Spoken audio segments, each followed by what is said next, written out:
eis que temos aqui o maravilhoso Audi A3 Sportback. Esse é uma espécie de um vídeo de despedida, né? Você está vendo a placa de vende-se aqui, então é meu vídeo de despedida. Quero compartilhar com vocês um pouco da minha experiência. Foram quase 5 anos com esse carro, então eu posso te falar de problemas, eu posso te falar de coisas que eu adoro, eu posso te falar de coisas que eu odeio nesse carro, mas eu posso te dizer que esse carro é incrível no que ele se propõe. A relação custo-benefício dele é dificílima de ser batida. Eu vou te falar sobre manutenção desse carro, eu vou te explicar quais são os grandes problemas da manutenção desse carro. Se você estiver pensando em comprar um carro desses, o que é que você tem que olhar, eu vou te explicar tudo. Embaixo desse capô, a gente tem uma das maravilhas da engenharia da Volkswagen Audi, tá? Esse é um motor que ganhou o mercado, motor que veio sendo modernizado, veio sendo melhorado e a Volkswagen adotou em vários carros.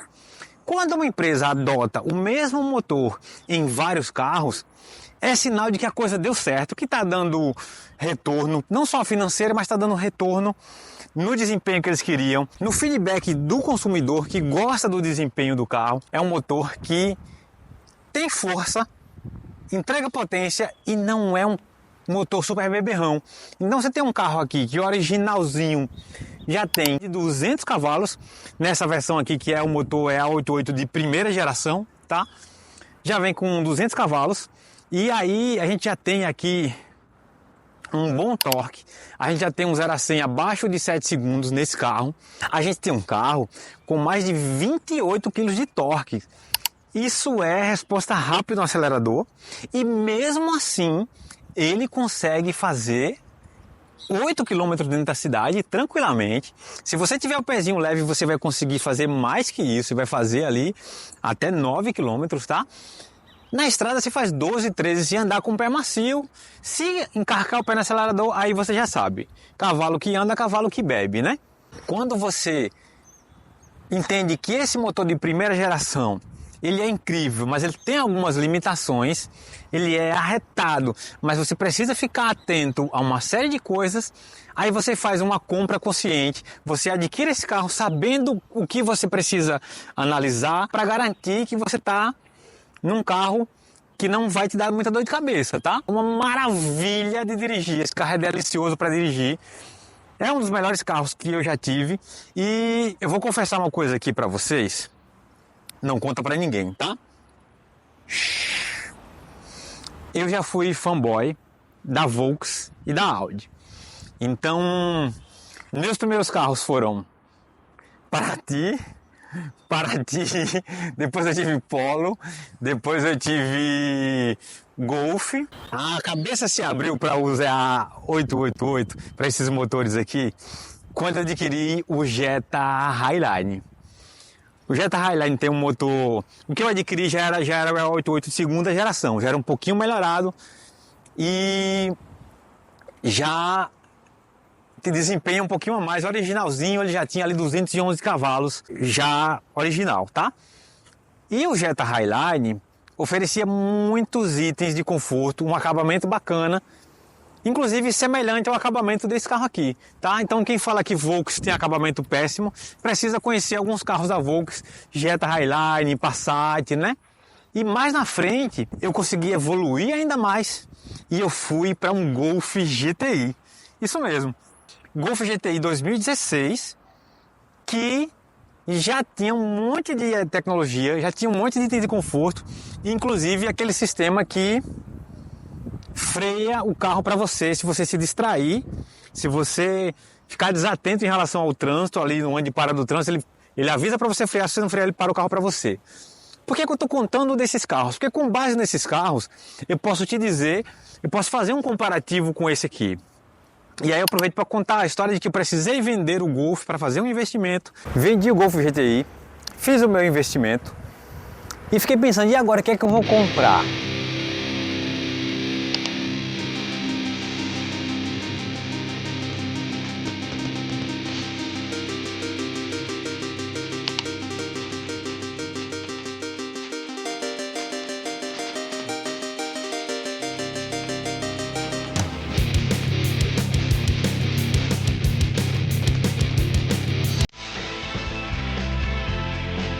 eu queria permanecer nessa linha. É a 888 câmbio DSG de 6 marchas. E aí, meu orçamento era 50 mil reais. Eu sabia que tinha a 3 Sportback nessa faixa de preço, inclusive mais barato, mas eu estava procurando um carro que tivesse em bom estado de conservação. Quando eu achei esse aqui com 70 mil quilômetros rodados, e eu analisei o carro e disse, é esse carro. Um carro lindo, de pintura, a lataria dele impecável, por dentro muito bonito, com a bancada que vocês vão ver aí. Essa bancada de couro não é original dele. Eu precisava de uma segurança em relação à mecânica do carro, né? Caramba, e agora o que é que eu vou fazer? Vou fazer a inspeção pré-compra, óbvio. Vistoria cautelar e inspeção pré-compra. Não dá para comprar esse tipo de carro, nenhum carro dá para comprar sem vistoria cautelar, muito menos inspeção mecânica. Ah, mas eu vou comprar um carro com baixa quilometragem. Já pegamos um carro com mecânica japonesa, princípio de vazamento de óleo, carros com 40 mil quilômetros rodados, tá? Só um parêntese aqui. Fiz a inspeção pré-compra nesse carro, a gente percebeu alguns vazamentos de óleo e aí eu já fiz um orçamento e conversei com o proprietário. Ó, vamos descontar esse valor aqui no valor do carro. E nos meus cálculos eu achava que ia gastar, se muito, uns 5 mil reais para deixar o carro 100%. Eu errei nos cálculos, tá? Já te adianto que errei nos cálculos. Aqui eu investi muito mais, muito com mecânica corretiva, tá? E pouco com manutenção de uso mesmo. Aqui foram investidos, no mínimo aí por baixo, 15 mil reais foram investidos nesse carro. É um carro incrível, a gente vai te mostrar ele em detalhes para você entender por que esse carro é tão querido, por que é tão diferente, por que a relação custo-benefício dele é maravilhosa. Se liga porque aqui a gente tem freio a disco nas 4 rodas, tá? Imagina que você tem carros de mais de 100 mil reais aí hoje que não tem freio a disco atrás, não tem a frenagem tão eficiente quanto esse carro tem. Olha só, os discos ainda não são ventilados nessa versão aqui, esses discos são sólidos mesmo, tá? Não são perfurados, né? Como a gente fala, chama de ventilado. E esse pneu aqui é um pneu de aro 17, a medida exata para você tá aí, 225, 45, 17. Então tem pouca borracha entre a roda e o chão, mas não é um pneu que bate, que sepa duro por conta da suspensão que está calibrada para o conforto. Presta atenção no desenho dessa lanterna, que eu acho assim, linhas atemporais. Assim, o tempo passa e você tem um design que ele não é exagerado, ele não fica parecendo velho e nem é exagerado como alguns designs, por exemplo, dos Honda Civics mais modernos, aí o Honda Civic, né? E eu gosto muito desse caimento. Aqui a gente tem um brake light, eu tive problema com esse brake light aqui, ele já foi trocado, tá? E repara que esse carro é um carro que tem uma linha meio de quase que station wagon, né? Se prolonga um pouquinho aqui, a mala vem um pouquinho, então repara que ele é quase que uma station wagon. Quando você olha para esse farol e você imagina que você está olhando para um carro de mais de 10 anos, um carro com esse design aí de farol desde 2009 para 2010, é isso? Acho que o facelift nesse carro acho que é de 2009 para 2010, não me falha a memória. Se você estiver vendo o vídeo em 2024, esse design já tem 14 anos, mas presta atenção como ele é sóbrio, como ele, ao meu ver, ainda agrada muito aos olhos, tá? Eu já peguei esse carro aqui com esse detalhe no farol. Me parece que o cara foi fazer um sistema de vedação ali, o farol pode ter bebido água e na vedação ele deixou cair umas gotas aí de algum vedante, alguma coisa, ficou desse jeito. Mas eu já comprei esse carro assim, nunca tive problema de infiltração no farol. O farol com parábola tem uma iluminação arretada. Agora vamos dar uma olhada lá dentro do carro.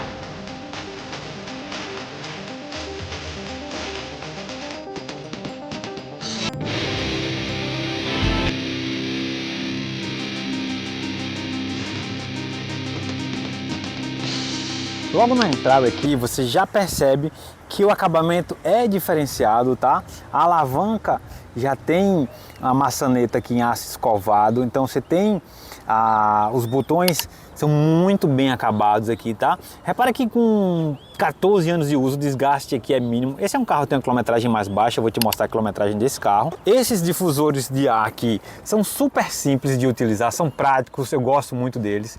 Aqui a gente tem um botão tradicionalíssimo da Volkswagen. Você vai ver esse botão em tudo que é carro, até na linha Porsche você vai ver esse botão aqui. No volante a gente tem uns controles aqui que você pode conectar na multimídia do carro, tá? Essa é uma multimídia mais moderna que eu instalei, mas eu consigo utilizar esses comandos mesmo nessa multimídia mais moderna aqui. Esse é um carro que tem aqui, ó, as borboletas atrás do volante, então tem marcha menos aqui, marcha para cima, marcha mais, né? O controle de cruzeiro do lado de cá, consegue enxergar? Vou mudar a câmera aqui um pouquinho. Aqui embaixo a gente tem o famoso câmbio DSG, já com essa manopla mais nova, mais bonita. Os 2009, eles têm uma manopla diferente, acho que 2007, 2008 é uma manopla diferente, vai mudar depois. Aqui a gente tem já o ar digital. Vou ligar o painel aqui para você ver o painel funcionando, tá? Painel bem simples, parece uma coisa até meio japonesa, assim, não tem muita firula, né? Você tem a RPM do lado esquerdo, você tem bem na sua cara ali, já tem a temperatura, você tem a quantidade de combustível, tá na reserva sim, tá com a luz de injeção acesa sim senhor, e quilometragem baixíssima, olha só, 86 mil quilômetros desse carro. A gente tem aqui o contador, o medidor de velocidade aqui bem grande também, na tua cara tudo muito simples. Aqui no meio você tem um computador de bordo que tem poucas funções, mas é bastante útil, tá? E o ar-condicionado vai ficar aqui embaixo, ó. Esse ar aqui é digital, então você consegue regular temperaturas diferentes para passageiro e para motorista, tá? Isso aqui é a regulagem da temperatura. E tem uma coisa que eu não gosto nesse ar, é que para desligar você tem que vir aqui no botão menos até o final para poder desligar. Para ligar a mesma coisa, você dá um toque no mais, mas você não consegue desligar por desligar, você tem que vir diminuindo todo, dá 25 toques para poder desligar. É uma coisinha meio chata, mas paciência, né? Você percebe que esse encaixe dessa multimídia aqui não ficou perfeito, porque ela é muito grande, aí ficou meio desengonçado aqui, o cara não fez um acabamento legal. E aí acaba que o regulagem do ar-condicionado ficou até mais para dentro, a multimídia com o pisca-alerta aqui e o botão de controle de estabilidade já mais para fora, né? Essa é uma multimídia da Pioneer, já com TV, bacana, conecta um celular, a conexão é via cabo, tá? E voltando para o câmbio aqui, a gente tem o P de parque, estacionar, ré, neutro, D de drive, né? E você tem esse S aqui, para ele ficar endiabrado, é o S de Sport mesmo. Mas eu preciso que você olhe com atenção o acabamento desse carro. A gente está falando aqui de um material emborrachado, tá? Não é plástico duro não, materialzão emborrachado aqui. Olha só esses bancos, como ficou bonito, né? Essa bancada de couro, como ela ficou bonita aí. Esse banco é bem confortável, tá? E deu um toque de requinte ao carro, né? Isso é couro de verdade, não é couro ecológico, não. Então, quando o cara colocou essa bancada aí, ele teve bom gosto, tá? Apesar de que algumas pessoas preferem o banco não sendo de couro, mas eu gosto muito por conta desse ar de requinte. Aqui embaixo a gente tem algumas coisas que você precisa prestar atenção, vale muito a pena. Tem coisas diferentes aqui que você muitas vezes não percebe. O pedal de acelerador, ele parte do chão para cima, então ele não tem ligação lá em cima como os outros, ele é preso aqui embaixo, ele não é preso em cima. Lá em cima você acelera, então você tem um calcanhar bem apoiado na base e lá em cima é onde é mais sensível, né? Diferente dos carros que tem a conexão do acelerador, o pedal começa aqui e o ferro vai para cima, é diferente aqui, tá? Então, um pedal de acelerador de carro com toque mais esportivo, um toque mais de requinte, é assim, você vai ver isso também no Jetta Highline, você vai ver no Golf GTI. Aqui você tem o descansa-pé, né? E esses tapetes, essa direção aqui, ela tem regulagem de altura e de profundidade. Deixa eu te mostrar. Aqui você vai colocar para baixo e aí você pode puxar a direção, baixar ou subir. Conforto, isso é ergonomia, isso é ajuste para você viajar horas e horas sem ter muita dor na coluna, sem ter que estar numa posição ruim. Você consegue ajustar o carro para você de acordo com a tua necessidade. Naturalmente que esse ajuste aqui, ele só é feito com o carro parado, né? Você não consegue fazer esse ajuste se o carro não estiver parado, tá? O carro funcionando, ele ainda libera, mas se o carro entrar em movimento, ele trava a direção, você não consegue regular mais ela. Lembrando que esse é um carro que já tem direção elétrica. Esse é um carro que já tem controle de estabilidade e é um carro que já tem o controle eletrônico de frenagem. Então, num caso do carro começar a ficar desgovernado, no carro do motorista começar a perder o controle, o computador ele entra em ação e ele começa a acionar o freio ali na roda para evitar, por exemplo, que você sobre de uma curva. Se o computador perceber que a roda esquerda está perdendo aderência, ele vai lá na roda dianteira esquerda e dá uma pinçada rápida ali no freio para segurar o carro dentro da curva, por exemplo. Esse é só um exemplo, tá, do controle de estabilidade atuando, controle de frenagem atuando para manter o carro dentro da curva, para manter o carro sob controle. É realmente um carro diferenciado, é realmente um carro que eu recomendo, é um carro que vai fazer você se apaixonar muito fácil.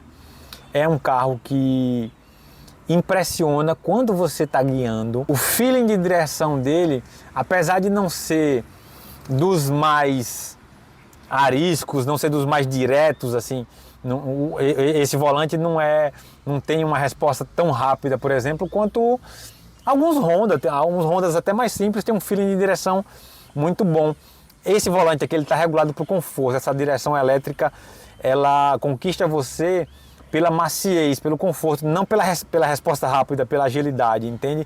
Ela te faz se apaixonar por ela pela leveza, né? Você não coloca nenhuma força para dirigir. Vamos andar no carro para a gente ver como é gostoso de dirigir?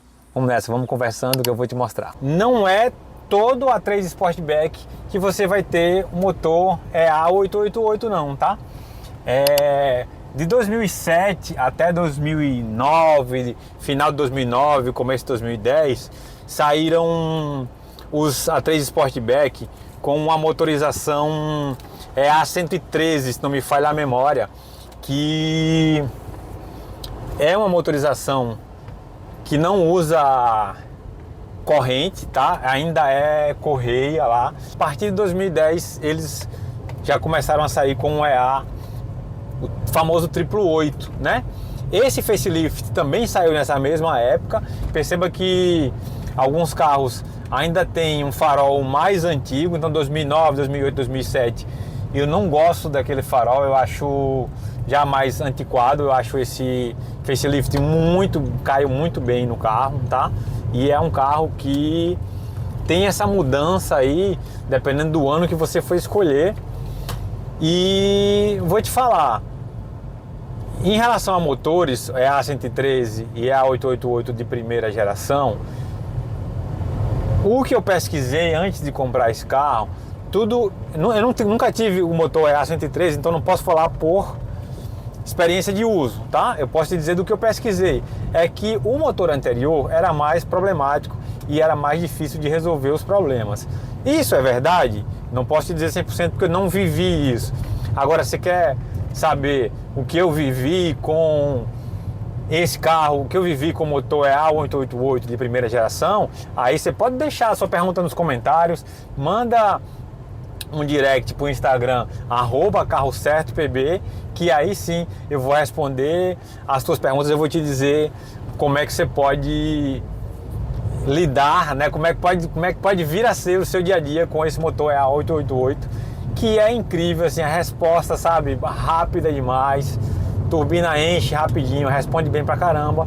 Compra uma A3 Sportback pra você, compra com vistoria cautelar, compra com inspeção mecânica pré-compra, para você ficar sabendo tudo que o carro tem e que o carro não tem antes de você fazer o pagamento, tá? Agora deixa eu te falar uma coisa arretada. Se você tá gostando do vídeo, já deixa o like. Vou te falar, se você curte conteúdo automobilístico raiz, de verdade, com informação da experiência que o cara viveu, com informação direto da fonte, com informação verdadeira, eu cuido para meu canal ter a melhor informação. Eu sou jornalista por formação, tá? Trabalho com carros há muitos anos e a gente quer trazer o melhor para você. Então, a tua inscrição aqui é muito bem-vinda, o teu like é muito bem-vindo, agradeço demais, tá? Se você tem amigo que curte, compartilha o canal, manda o vídeo pro teu brother para ver se ele concorda, se ele discorda. Inclusive você não precisa concordar de tudo que eu estou falando aqui do A3 Sportback. Você pode concordar e discordar. E o que você discorda muitas vezes pode ser alguma coisa que eu não sei, eu aprendo com você. Então, se você tem uma experiência aí, coloca lá nos comentários, escreve aí, coloca a tua experiência, porque aí a gente compartilha informação, cara. Eu não sei de tudo, apesar de eu ter, sabe, vivido muitos anos com as 3 gerações. Eu não sei de tudo, eu posso te falar um pouquinho da minha experiência, o que é que eu vivi com a A3 Sportback, por que eu decidi encerrar meu ciclo com esse carro que me deu tanto prazer. A gente tem uma necessidade agora lá em casa, que é o seguinte, a gente está fazendo muita trilha a pé, muita caminhada, a gente está indo para locais mais ermos, está fazendo muito trekking, e muitas vezes para chegar nesses locais, nesses parques estaduais, nessas reservas, nessas áreas de proteção, a gente precisa pegar a estrada de terra. E a gente estava viajando com outro carro que a gente tem em casa, que é um Corolla Altis híbrido. Esse Corolla Altis híbrido que você está vendo aí é 2020, motores elétricos, motor a combustão, é um carro super econômico, a gente estava viajando nele. Cara, a gente estava arrastando muito o carro, assim, em locais onde a estrada não era boa, então o bico do carro às vezes arrasta, a parte traseira do carro às vezes arrasta, pegando muita estrada de terra.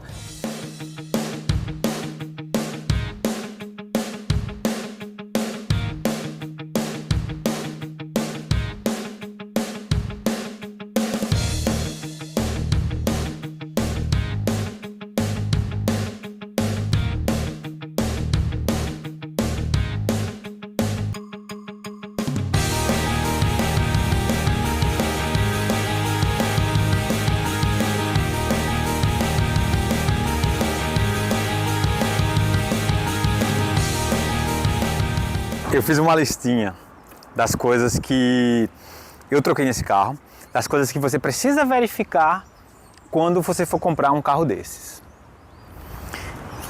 Você precisa ficar atento.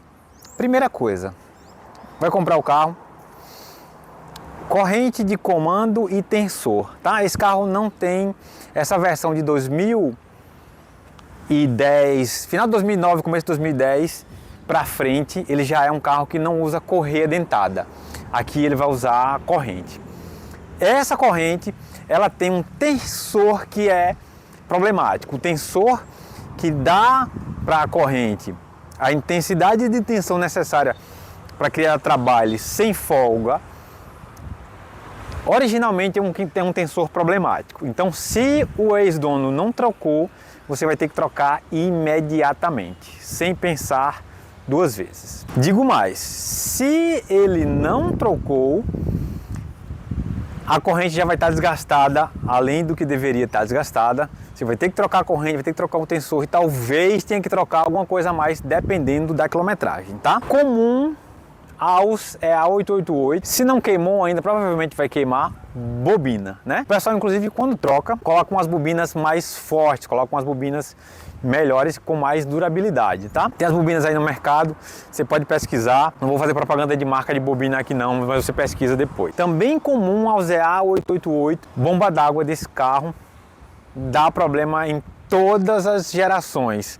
Geração 1, geração 2, geração 3 é impensável como a Volkswagen não resolve um problema desses, tá? Bomba d'água vai dar pau, mais hora, menos hora. Se não foi trocado, talvez você tenha que trocar. Se ele trocou e colocou uma bomba simples ali, uma carcaça de plástico ainda, fica atento. Tem uma toda de alumínio ali que já é melhorzinha, de uma marca mais famosa também, que você investe um pouco mais e vale a pena se você vai pegar o carro para ficar usando, para o dia a dia, para ficar mais tempo com o carro. Eu recomendo o investimento nessa bomba toda de alumínio, tá? Esse carro me deu um problema que, apesar de eu ter pesquisado muito, lido, visto série de vídeos, eu não localizei isso em lugar nenhum. Depois da bronca foi que eu descobri que é comum a esses carros dessa idade, tá? Módulo de ABS. Não estou falando de sensor não, tá? Sensor de ABS é muito comum em vários carros da Volkswagen, até nos carros mais simples. Gol, Fox, aqui também dá problema de sensor de ABS. Mas a bronca grande está no módulo. Aí o cara vai mexer no freio, já aproveita, troca o óleo de freio e aí por aí vai, né? Então assim, você gasta 4 mil reais assim, ó, facinho, tá? Importante saber se o carro está com problema no módulo de ABS antes de você comprar. Se for sensor, menos mal, menos caro para resolver, até oficinas mais simples conseguem resolver. Você não vai precisar de uma mão de obra tão especializada assim. Outra coisa, crônica desses carros, se o ex-dono não fez, você vai ter que fazer. Se ele não fez, você pode pegar um carro muito bronqueiro, tá? Carbonização. Esses carros carbonizam muito fácil e até porque a gente cá entre nós, né? Não temos uma gasolina da melhor qualidade. E isso prejudica muito esses motores aqui. Não deu problema comigo, mas pode dar com você. Eu verificaria se estivesse comprando. Problema na caixa de direção. É muito comum esses carros darem problema na caixa de direção. Normalmente o pessoal manda recuperar essa caixa de direção e ela volta a dar problema alguma coisa de 6 meses, dependendo do uso, 1 ano depois, tá? Logicamente que uma caixa de direção de um Audi desse não é nada barato. Não sei preço, se você quiser depois pesquisa aí, tá? Tem uma outra peça que eu estou tentando lembrar o nome agora aqui. Eu vou deixar aqui o nome no rodapé do vídeo para você entender que essa peça aqui custou caríssimo. Eu comprei nova, é uma peça que também dá o defeito crônico no carro. A mais nova que você coloca, ela é mais moderna, ela não costuma dar o mesmo defeito de novo, não é um defeito que se repete. Essa peça moderna ela já vem corrigida, tá? Então tá aqui no rodapé o nome da peça, tá aqui no rodapé o preço, quanto eu paguei nela. Sabendo de tudo isso, feita essa avaliação na pré-compra, sabendo que esse é um carro incrível, maravilhoso, aí você sim, você pode abraçar uma maravilha da Audi.